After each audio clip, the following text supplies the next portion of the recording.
ki, icra başçıları, bax bu icra başçılarının qarşısında öhdəlik kimi qoymalısan, gənc əhali nə qədərdir, onun neçə faizini işdən təmin eləmirsən, onların neçə faizi özünü realizə eləyə bilir. Baxın, mən indi deyə bilərlər, iş yoxdur.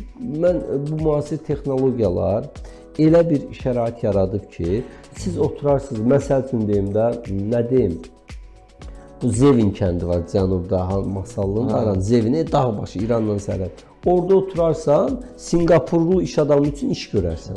Düzdür ya yox? Freelance deyil, bu məsafədən. Notebookdur, internetli işini görərsən, pul alarsan. Kifayət qədər yüksək işlər var da, yəni ki, bax, bunun cəlb olunmasını neçə rayonda görmüşsünüz ki, gənclər mərkəzi var, orada 10 dənə notebook var, pulsuz giriş var və orada gənclərə proqram öyrədirlər. Məsələn, montaj proqramı öyrədirlər, proqram yazmağı öyrədirlər, dizayn proqramı öyrədirlər. Neçəsini görmürsünüz? Buna nə qədər pul lazımdır? Məsələn, 10 dənə notebook hərəsi 1500 manatdan götürəndə 15 min. Boş dayanı burada. Binalar tikilibdir. Binalar var, arxasında kababxanalar var, o oliqarxlar filanlar da oturub kebab yeyir. Mən onu deyirəm. Yəni bir 10 dənə notebook alıb, orada bir dənə fiber optiki də qoydum qırağa. Starlink alırsan. Starlink aldın, 300 manat, ayda da 100 manat olunca sürətli internet olsun da, 15 min elə Starlinkdən 1000 manat, 16 min yerdə icranın üzərindədir də. Lap tutaq ki, onun da kirəsinə 5000'dir o. 20 minə 15 gənci sən 2 ay, 3 ay öyrətdin, gənci əlinə bir dənə sertifikat verdin, işə düzəltdin. Düzdür? Getdin sonra deyəcəm balı, ged indi, bu da bizim icra başçısından 1000 manatlıq sənə hədiyyə, notebook. Ged evində iş tap.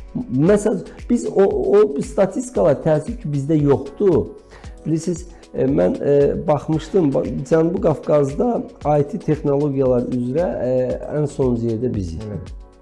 Məsələn, hətta mən müqayisəni Ermənistanla qətiyyən müqayisəni sevmirəm. Amma bilirsiniz, Ermənistanın bir neçə əpi var, yəni bu belə deyək də, startupı var ki, dünyaca məşhurdular. Yəni dünyaca milyonlarla pul gəlir. Yəni hansı cavan oğlanlar oturublar bir otaq. Və ya da bizim gənclər var da, Amerikada eşitmişsiniz, məsələn, 2 gənc oğlan idi, Google-a satdılar startupları, neçə milyona. Yəni bu axı yoxdur da, əvvəlki kimi gətir, zavod açır, məsələn, aça bilmirsən, icra başa düşdüm, zavod açmaq qabiliyyəti səndə yoxdur, investisiya cəlb edəsən xaricdən filan. Bunu ki eləyə bilərsən. Məsələn, xanımlara, qızlara nəsə bir tikiş filan bir imkan öyrədə bilərsən, düzdür, yəni ki, özlərinin şeyini qazanmaq üçün. Siz bayaq da vurğuladınız bu kənd təsərrüfatından bağlı məsələləri. Deməli, son illərdə ümumiyyətlə dövlət dəstək göstərir, subsidiyalar, dövləyə falan belə. Amma nəticə gəlib elə çıxır ki, kəndçi deyir, məndən malı ucuz alırlar. Bakıda da insanlar baha alırlar. 16 manata məsəl üçün mən keçən zəfər, yəni keçən il deyəndə iyun ayında gilas 16 manat idi. Öküz ürəyi deyilən 16 manat. Yəni 16 manat bir kilo ətdən baha. Və sonra da aşağı düşmə qiyməti, birbaşa qutarlardı. Məlum oldu ki, İrandan gəlir, yəni nə olur? Yəni mənim başım üçün bizdə niyə meyvəçiliyi inkişaf eləməz? Yəni bu da texnologiya deyil ki, bu da startup deyil ki, deyəsən ki, bizim başımız və yaxud da bu da biz demirik ki, məsələn Tesla yığaq və yaxud Şanqan yığaq və yaxud da nəsə yığaq da biz deyirik ağacda kimsən çıxıb da, düzdür? Yəni bilirsiniz bu məsələdə də yenə bizdə biz verirlər, subsidiya filan deyilir. Onlarda da indi müxtəlif boşluqlar var kifayət qədər öz yerində. İkinci bir tərəfdə baxın, mən dünən başqa bir efirdə də dedim, məndə sosial şəbəkələrdə qarşıma çıxdı bir fermerdir, əkib pomidor tarlası, bir neçə hektar əkib pomidordur. Məsələn, o soğan, deyəsən bu soğanın sahibini mən tanıyırdım. Bu soğan bütün hamısı... Baba heyf olub, saxlama yeri yox, dövlətə sata bilmir, xaricə çıxarda bilmir, məhsul məhv olub. Bax, çıxış elədi, dedi ki, qardaş, bax, mən neçə hektar pomidor əkmişəm, bu dəqiqə sahibimdə 100 tona yaxın pomidor var. Kim istəyirsə şəhərdəkiləri dəvət edirəm. Gəlsin, yığsın, aparsın pulsuz. Mən yığıb bunu ziblə tökmək istəmirəm. Bu əziyyət çəkmişəm, amma pulsuz verirəm də qardaş. Gəlin, yığın, aparın.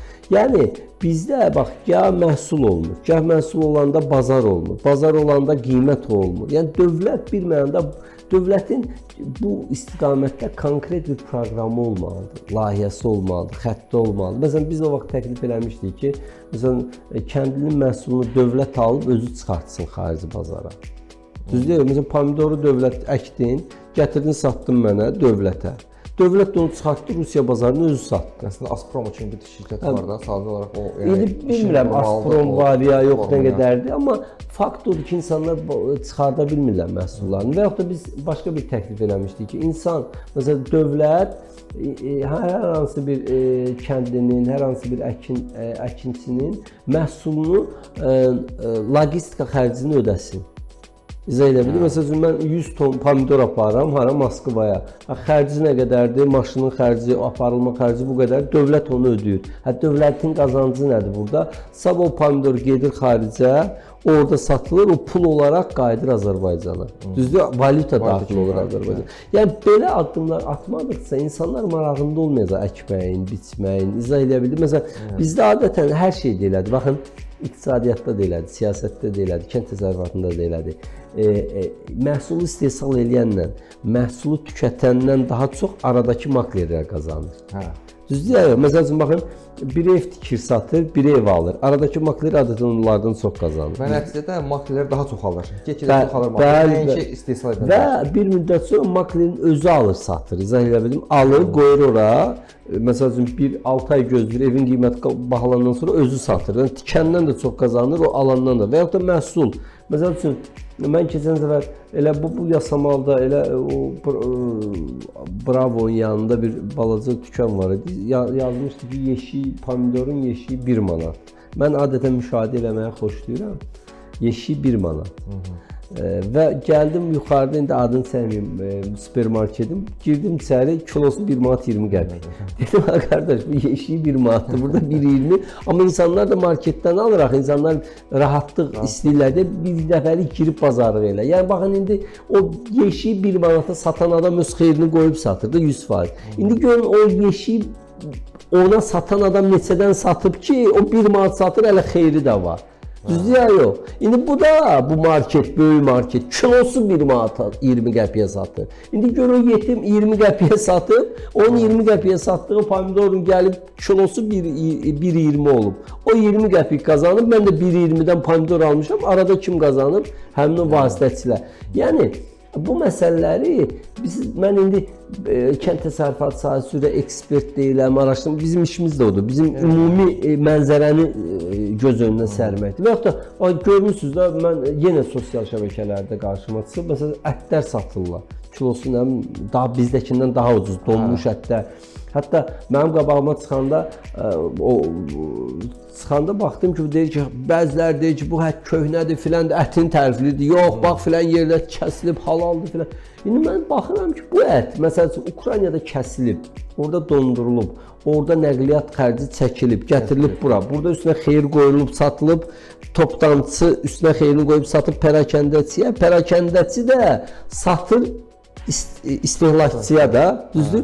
Onunla belə, onun qiyməti bizim yerli ətdən ucuz gəlir. Necə ola bilər? Bu, məsələn, bizim hansı ki, bizimki bir də otu qoyur qabağına, qoyun, otdur, gətir, kəsir, satır da. Məsələn, necə ola bilər ki, Ukraynadan gələn, gömrüyü ödənən, yol xərci ödənən, toptancının pərakəndiyə satıcı, oradan hamısı üstə gələndə, oradan gələn ət buradakindən necə ucuz ola bilər? Niyə ucuz olur? Demək ki, burada nəsə tərs gedən bir mexanizm var. Düzdür ya yox? Yəni, bu məsələləri tənzimləmək lazımdır. Bu məsələləri qaydasına qoymaq lazımdır. Yoxsa ki, ümumi şəkildə danışırlar. Məsələn, statistikalara baxırsınız da məruzə eləyəndə.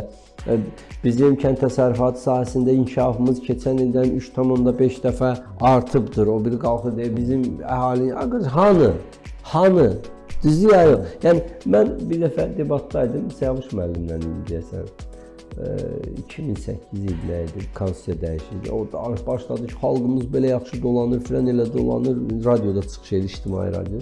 Mən də daha nə deyəsən, o qədər rəqəmlər, həyasızcasına, siyasi baxımdan həyasızcasına danışdı ki, adam sözlə dedim, hörmətli dinləyicilər, mən Səyavuş müəllim kimi həyasızcasına sizə bunun əksinin olduğunu sübut edə bilməyəcəm. Gedin soyuducunuzu açın, soyuducunu. Baxın ora, əgər doludursa, yaxşıdırsa məni boş verin. Yox, soyuducuda vəziyyət ağırdırsa, bilin ki, boş söhbət. Düzdür ya, yox. Bu yekunu mənim soyuducuma gəlirsə, mənim cüzdanıma gəlirsə, əgər mənim cüzdanımı açıram, pul yoxdursa, Vəssalamda söhbət bitib, o deyir, biri çıxır, mənim kimi siyasətçinin biri gedir, rayonun birində çıxır, boçkanın üstündə danışır, bir də yerdə deyir ki, çörək olacaq, deyir, nə deyirsiniz, deyir, çörək olacaq, deyir, yox, deyir, onda boş şeydir. Yəni, nəticədə çörək yoxdursa, siyasətçi getsin, iqtisadçı gəlsin, o getdi, bu gəldi. Bütün bu dövlət mexanizmi, sistemi, bu studiyalar, partiyalar, bu mexanizm nəyə xidmət edir? Yekunda Azərbaycan Respublikasının sıravi vətəndaşının vəziyyətinin, düzdür, rifah vəziyyətinin yaxşılaşdırılmasına, dolanışığının sadələşdirilməsinə, güzəranının... Bu yoxdursa, bütün bu mexanizm içi biz qarışıq işləmir. Düzdür, həkiməm, əla, 50 dənə sertifikatım var, otağımı asmışam, amma bir dənə pasiyent sağaltmamışam. Mən nə həkiməm? Düzdür, budur yəni təəssüf ki.